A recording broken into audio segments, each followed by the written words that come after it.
നിലവിൽ ജനകീയ മുഖം നഷ്ടപ്പെട്ടിരിക്കുന്നു എന്ന് പറയുമ്പോൾ പ്രേംകുമാർ അത് ഏതെങ്കിലും വിധത്തിൽ പ്രതിച്ഛായ നിർമ്മിക്കുന്നതിൽ വന്ന പരാജയമല്ല. സർക്കാരിൻ്റെ പെർഫോമൻസ് മികച്ചതായിരുന്നു എന്ന താങ്കളുടെ നിരീക്ഷണത്തിനെതിരെയാണ് CPM-ന്റെ പല ജില്ലാ എക്സിക്യൂട്ടീവുകളും നിലപാടെടുത്തിരിക്കുന്നത്. സർക്കാർ പെർഫോം ചെയ്തില്ല, ധനവകുപ്പ് പരാജയമായിരുന്നു, CPI-യിലെ മന്ത്രിമാർ പരാജയമായിരുന്നു. ഒഴിഞ്ഞു കിടക്കുന്ന സപ്ലൈകോ റാക്ക് നോക്കിയിട്ട് സർക്കാരിൻ്റെ പെർഫോമൻസ് നല്ലതാണെന്ന് പറഞ്ഞിട്ട് കാര്യമുണ്ടോ? 5 മാസത്തെ പെൻഷൻ കുടിശ്ശിക കിടക്കുമ്പോൾ സർക്കാരിൻ്റെ പെർഫോമൻസ് നല്ലതാണെന്ന് പറഞ്ഞിട്ട് കാര്യമുണ്ടോ? കാരുണ്യയിലെയും കാസ്പിൻ്റെയും പദ്ധതികൾ പരാജയപ്പെടുമ്പോൾ സർക്കാരിൻ്റെ പെർഫോമൻസ് നല്ലതാണെന്ന് പറഞ്ഞിട്ട് കാര്യമുണ്ടോ? പ്രേംകുമാർ, എവിടെയാണ് സർക്കാർ നല്ലത്? ഒരു പെർഫോമൻസ് എന്ന രീതിയിൽ നമുക്ക് എടുത്തു പറയാൻ കഴിയുന്നത് എന്താണ്?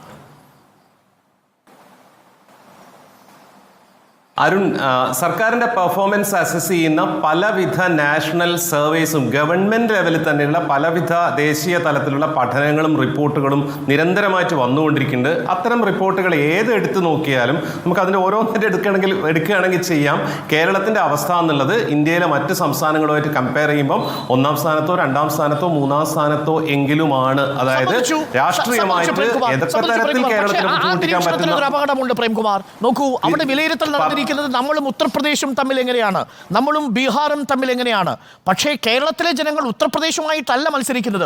1-ാം പിണറായി സർക്കാരിൻ്റെ കീഴിലെ ജനങ്ങളും 2-ാം പിണറായി സർക്കാരിൻ്റെ കീഴിലെ വോട്ടർമാരും 1-ാം പിണറായി സർക്കാരിനും 2-ാം പിണറായി സർക്കാരിനുമാണ് താരതമ്യം ചെയ്യുക, അല്ലെങ്കിൽ അതിനു മുമ്പുള്ള UDF സർക്കാരുമായിട്ടാണ് താരതമ്യം ചെയ്യുക. അപ്പോൾ അങ്ങനെ വരുമ്പോൾ ഈ പറയുന്ന രീതിയിൽ അവർക്ക് ക്ഷേമ പെൻഷൻ കിട്ടാതെ വരുന്നത്, അവരുടെ ചികിത്സ മുടങ്ങിപ്പോകുന്ന അവസ്ഥയുണ്ടാവുന്നത്, ഈ പറയുന്ന വിഷയങ്ങളിലെല്ലാം സർക്കാരിൻ്റെ പെർഫോമൻസ് മോശമാണെന്ന അവസ്ഥ വരുന്നതിനോടൊപ്പമാണ് ഇത്തരം പ്രയോഗങ്ങൾ കൂടി, രക്ഷാപ്രവർത്തനം പോലെയുള്ള നവകേരള സദസ്സിലെ നാക്കുപിഴകൾ പോലും, അതാണ് പാർട്ടി ഉയർത്തിയിരിക്കുന്ന റിപ്പോർട്ടിൽ പറഞ്ഞിരിക്കുന്ന വേർഡ് എന്നാണ്. അപ്പോൾ നാക്കുപിഴ പോലും തിരിച്ച് സർക്കാരിനെതിരെ വരും, സ്വാഭാവികമല്ലേ?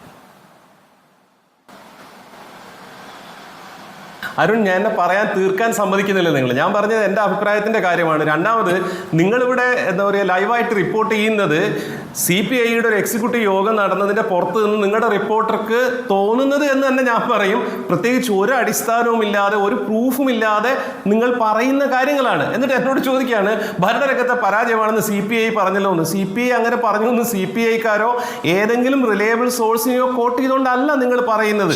നിങ്ങൾ മുന്നോട്ട് വെക്കുന്ന സ്പെക്കുലേഷൻസ് ആണ്. അതുകൊണ്ട് അതിനോട് വല്ലാതെ തർക്കിക്കാൻ പറ്റില്ല. അരുണിന് അറിയാവുന്ന കാര്യമാണ്. തോമസ് ഐസക് തുറന്നു തന്നെ പറഞ്ഞില്ലേ, CPI-യിൽ ഇടുക്കിയിൽ തന്നെയുള്ള ശിവരാമൻ തുറന്നു. അതെ, തോമസ് ഐസക് പറഞ്ഞ കാര്യങ്ങൾ യെസ് അതെ. അല്ല, തോമസ് ഐസക് പറഞ്ഞിട്ടുണ്ട്, പാർട്ടിയുടെ സംസ്ഥാന സെക്രട്ടറി ഗോവിന്ദ മാഷ് പറഞ്ഞിട്ടുണ്ട്, മുഖ്യമന്ത്രി പറഞ്ഞിട്ടുണ്ട്, പല ആളുകളും പറഞ്ഞിട്ടുണ്ട്. ഇതിനേക്കാൾ തീവ്രമായ കാര്യങ്ങൾ സംസ്ഥാന സമിതിയിലും സെക്രട്ടേറിയറ്റിലും കേന്ദ്ര കമ്മിറ്റിയിലും ഒക്കെ തുറന്ന് ചർച്ച ചെയ്യുമെന്ന് തന്നെയാണ് എനിക്ക് ഈ സിസ്റ്റത്തെ പറ്റിയിട്ടുള്ള എൻ്റെ അഭിപ്രായം വെച്ചിട്ടുള്ളത്. പക്ഷേ ഇന്നതാണ് പറഞ്ഞത്, ഇന്നതാണ് കൺക്ലൂഡ് ചെയ്തത് എന്നുള്ളത് ഈ അവസ്ഥയിൽ നിങ്ങൾ അങ്ങോട്ട് അടിവരയിട്ട് പറയുന്നത് അസ്ഥാനത്തുള്ള കാര്യമാണ്. നിങ്ങളുടെ സ്പെക്കുലേഷൻസ് മാത്രമാണ്. അപ്പോൾ ആ സ്പെക്കുലേഷൻസ് വെച്ചിട്ട് നിങ്ങൾ പറയുന്നത് ശരിയല്ലല്ലോ എന്ന് പറയുന്നത് എനിക്കറിയില്ല. അതായത് ഗവൺമെന്റിന്റെ പെർഫോമൻസ് നന്നാവേണ്ടതുണ്ട്, ഈ സർക്കാരിന്റെ ഭരണ ദൗർബല്യങ്ങൾ തിരഞ്ഞെടുപ്പിൽ തിരിച്ചടിയായിട്ടുണ്ടോ ഇല്ലയോ?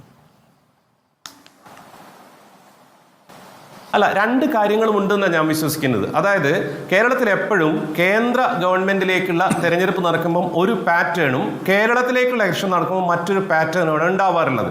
നമ്മളൊക്കെ വിചാരിച്ചതിനേക്കാൾ ശക്തമായ രീതിയിലുള്ള മോഡി വിരുദ്ധ, BJP വിരുദ്ധ അല്ലെങ്കിൽ ഇന്ത്യ മുന്നണിക്ക് വേണ്ടിയിട്ടുള്ള ഒരു വേവ് ഓൾ ഓവർ ഇന്ത്യ ഉണ്ടായിട്ടുണ്ടായിരുന്നു. നമ്മളൊക്കെ എക്സ്പെക്ട് ചെയ്തതിനേക്കാൾ കൂടുതൽ അതേ സംഗതി തന്നെ കേരളത്തിലും ആ അർത്ഥത്തിൽ തന്നെ അലയടിച്ചിട്ടുണ്ട്. അതിനെ നമ്മൾ പോസിറ്റീവായിട്ട് കാണുന്നു. കാരണം നാഷണൽ ലെവലിൽ 55-52 നിന്ന് 99-ലേക്ക് 100-നടുത്തേക്ക് സീറ്റുകളിലേക്ക് കോൺഗ്രസ് വരുന്നു. ഇന്ത്യ മുന്നണിക്ക് വിചാരിച്ചതിനേക്കാൾ ഒരുവിധപ്പെട്ട എല്ലാ എക്സിറ്റ് പോളുകളെക്കാളും നല്ല റിസൾട്ട് വരുന്നു. ആ ഒരു സ്വീപ്പിംഗ് ട്രെൻഡ് കേരളത്തിൽ മൊത്തത്തിൽ ഉണ്ടായിരുന്നു. ഇനി ഇതിൽ ഏറ്റവും അപകടം പിടിച്ച കാര്യം എന്ന് ഞാൻ കാണുന്നത് കോൺഗ്രസ് വിജയിച്ചു എന്നുള്ളതിനേക്കാൾ മുഖ്യമന്ത്രിയും പറഞ്ഞിട്ടുള്ള കാര്യം BJP എങ്ങനെ കേരളത്തിൽ ഒരു MP സീറ്റ് വിഷയത്തിലേക്ക് വരാം. നമ്മൾ ആദ്യ ഘട്ടം ഫോക്കസ് ചെയ്തത് ഇപ്പോൾ CPM-ന്റെ സംസ്ഥാന സെക്രട്ടേറിയറ്റിലും സംസ്ഥാന